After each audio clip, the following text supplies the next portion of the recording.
This is episode 10, Overzealous. I do remember ending Z is the one where A2 kills Pascal right before you need Pascal for the main quest. I wish you could have got 2 pods at once in the game. That would have been dope. Because here's the deal. If he just goes berserk like Eve did in the game, then what was the point of swapping them in the show? You know what I mean? There's got to be a reason why they swapped them. That was the become gods Pope thing.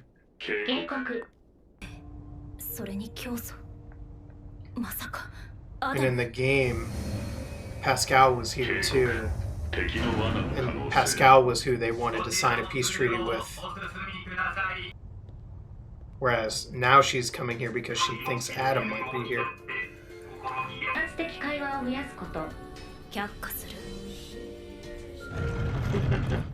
The pods are funny. Like, the humor they use with them is really good.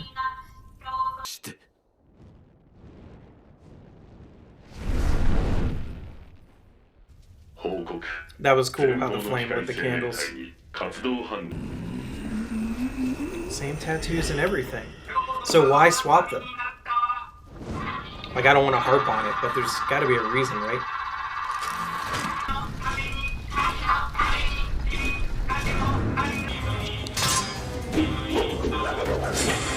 I always love the spear, too.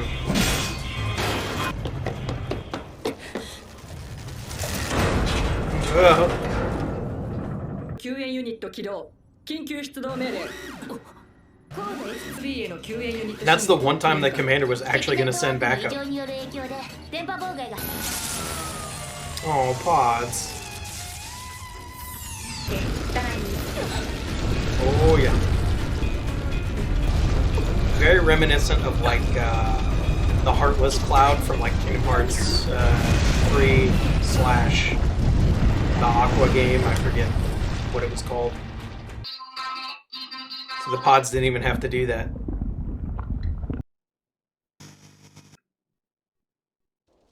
We will be freed from our torment. Just like the moon and like what happened to Earth's rotation, the fact that Adam or Eve in the game and Adam here in the show have tattoos with symbols from Drakengard is also never explained. This kind of command room chatter is like a staple of action anime. You can't have a command center without this type of scene. It's interesting to me that here 2B actually seems to care about Lily and the Resistance, which never really seemed to be the case to me in the game. I wonder what has caused that change in emotion. Longer than usual episodes. That's funny. Also, it puts me in mind of wondering how much Devila and Popola knew about Yorha and the plan there.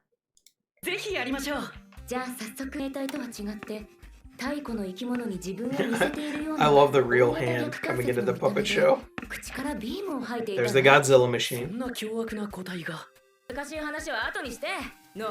I love how Devila is like the drunk one. The red twins. Do your best, do your best, do your best. So, I've said a lot about this during this episode, but I'm still wondering why the switch to the other brother. Whether it's just to change things around, just to show this is a different continuity completely, or whether there's a reasoning for it. I guess maybe I'll see in the last 2 episodes. So this is episode 11, Heady Battle. Ending Y is where you let Emil self-destruct. So it's sort of a play on words as well. I don't think they're going to fight Emil in the show, but they could. They haven't really met him yet either. Like, in the game, you would have met him, actually talked to him by now a few times, and even seen his little shrine to Kaine and Nier. But I wonder how much they'll bring him into the game. They've had a lot of flashbacks to Nier Replicant stuff, and honestly, I wouldn't dislike an anime based on that as well. I think there would be a lot of room there for them to expand on the game, or maybe even show us things that didn't happen in the game that could have happened, you know what I mean? But I guess it will depend. I think by showing all those flashbacks to Replicant in previous episodes, they're maybe showing their desire for that. So I don't know how well this show did. If it did, maybe we'll get some more stuff. The machines are so creepy with their mouths open. ダメだ。それで敵の進化が進めば、こちらが手詰まりになる。 Oh, so has the resistance deliberately been using low-tech weapons so that they don't start an arms race with the machines? That's an interesting tactic.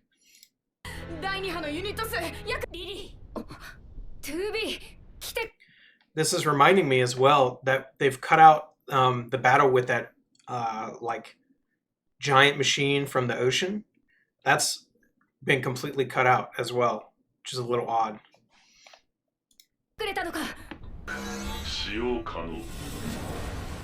Oh yeah, two-hander time. She leveled up. Command center chatter.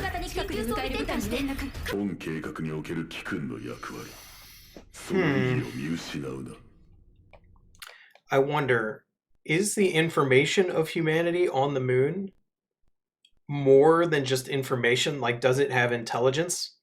It doesn't really get into the game that much, but I think it could be possible.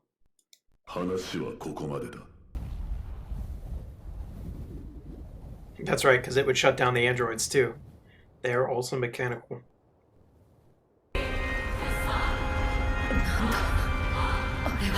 Whoa! What? Oh, and he made it look like his brother too. That's creepy. And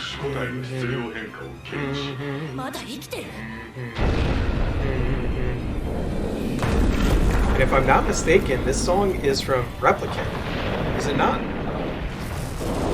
Correct me if I'm wrong. Wait, whoa, what? This looks like the monsters from Nier Reincarnation, the gacha game. What's going on here? That's all in like a giant computer. Where is this coming from, I wonder?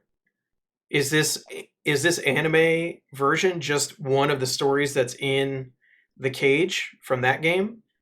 That would make sense, but interesting. And that's why it's kind of corrupted or different. And one side is black, like his other half is gone, you know what I mean? And it's exactly like the bosses from Nier Reincarnation. And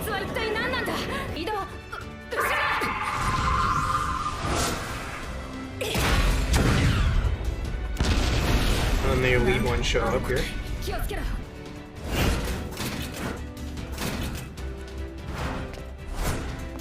I love how it switches from biped to quadruped mode. I love how he had an upgrade component in his bag the whole time. Ah, the decoy program.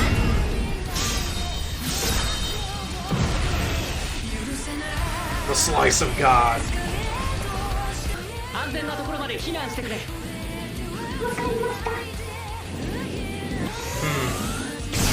So we're not even going to get into the meat during this series if there's only one episode left. Like, we're only going to get to the first ending. How we meet the Red Girls. This is the same field from the ending. This is so different than the game, but it's getting at the same idea. 崩壊前にプログラムを実行しないと解析完了まで。 I always view train cars with some suspicion in Japanese media, ever since Evangelion. プログラム実行。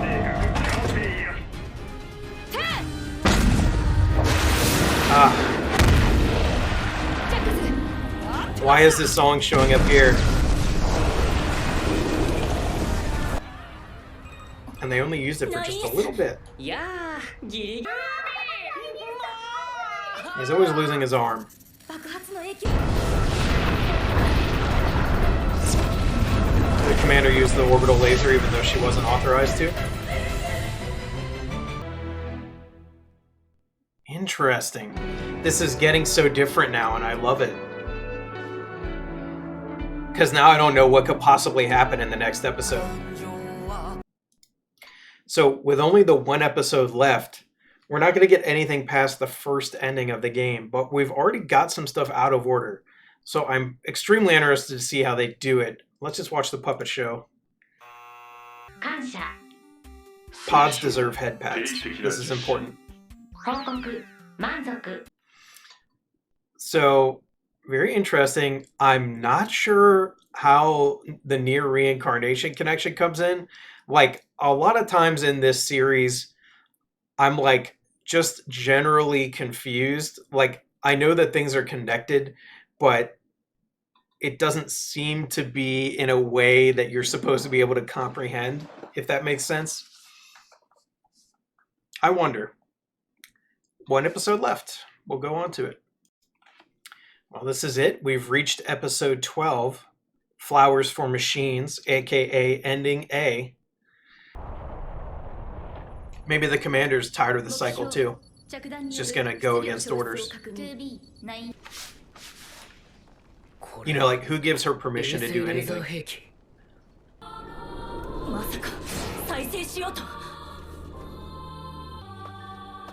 This is so different.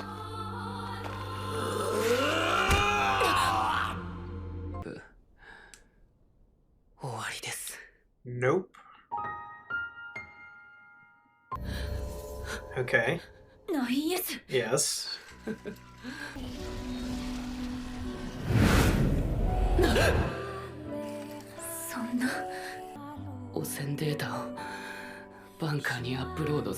And I love that she's unwilling to lose even a single moment. Like, he wasn't uploaded that long ago. He wouldn't lose that much, but it's all part of him. It's that kind of sentimentality that androids aren't supposed to have, but that I love that they show here. And then he asks her to do what she's been doing all along anyways. I wonder if at this point he knew or not. Also, I wonder, the blindfolds cover their eyes, which I do understand is supposed to be symbolic as well. But when the first symptom of the logic virus is the red eyes, it makes you wonder why they do that. You can always tell when someone's just about to get infected with the logic virus because they'll take their blindfold off. And she kills him in such a personal way, too.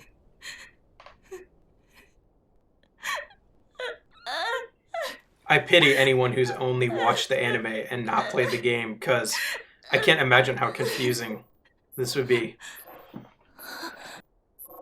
Because, like, in the game, you would have gotten the explanation for all this, but here, the season's over, so... Look,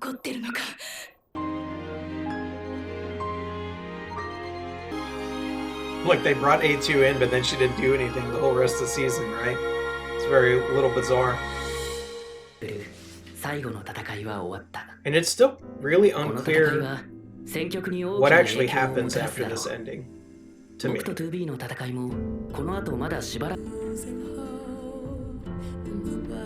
And of course, everyone loves this song. You can't not. I'm going to the concert soon, and I really cannot wait. I'm very pumped. If you hadn't played the game, you would be so confused and waiting for the second season. And I like how they've put the credits for every episode in these credits. Cause we're gonna shout it loud, even if our words seem meaningless. I'm waiting for a credits Easter egg. Oh dear. Yeah, there's a lot of the episode left, so they're about to really juke us.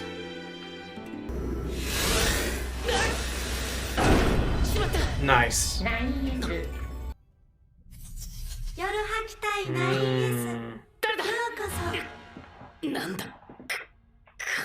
This is different as well. They're directly in the server.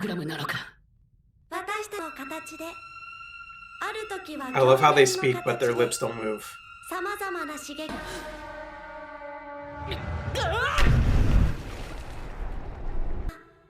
真実の果実を与えなくてはならない。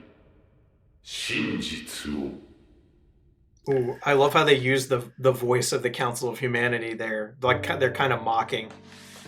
I like that a lot.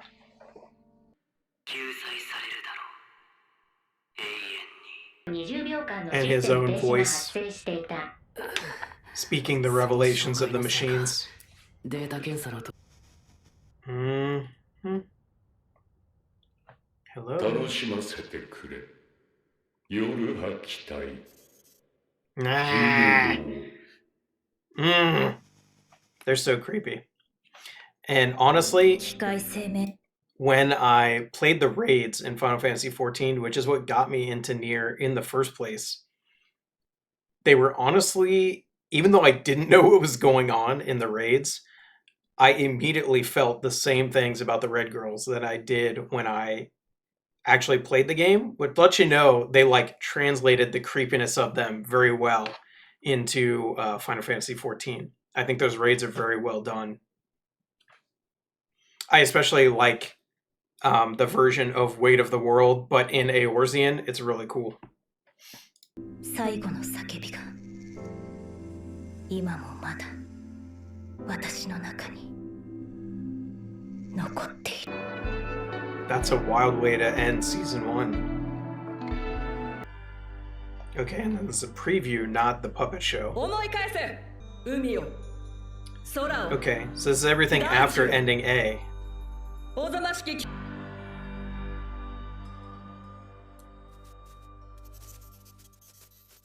Whoa. Yeah, so overall, I really like what they've done artistically, how they've changed stuff around. Certain things are changed for, I don't know the purpose, but other things are changed, you can tell, because they wanted to give you certain ideas and certain breadcrumbs earlier. I just wonder how much season 2 could change. You know, they've changed enough here in season 1. I think they could change a lot in season 2, and I think there's a lot of room for them to add material in season 2 that's not in the game, and that I'm looking forward to the most. Kind of like how they added the Pearl Harbor mission flashback in this season. That's more of the type of thing that I'm hoping to see in season 2 of this. Now, I didn't even know that these 4 episodes weren't dubbed yet, so obviously I don't know when season 2 is coming out. I don't know if they actually got the funding to do it, but hopefully they do, and I would like to see it when it does come out. So whether I'll do it one by one, I don't know. I think now that I've finished this, probably I'll put these reactions out a few episodes all together rather than one by one, because I honestly don't think I had enough to say each episode to make like a long enough reaction video. But that's going to come with the territory when I already know the basic framework of the story. There's just no way around that. But I did want to do these reactions anyways, because I know that, you know, Yoko Taro likes to mess with your expectations. So I wanted to make sure I recorded just to make sure nothing weird happened. And I did get a lot of what I wanted out of this show so far. So I'll definitely keep watching it.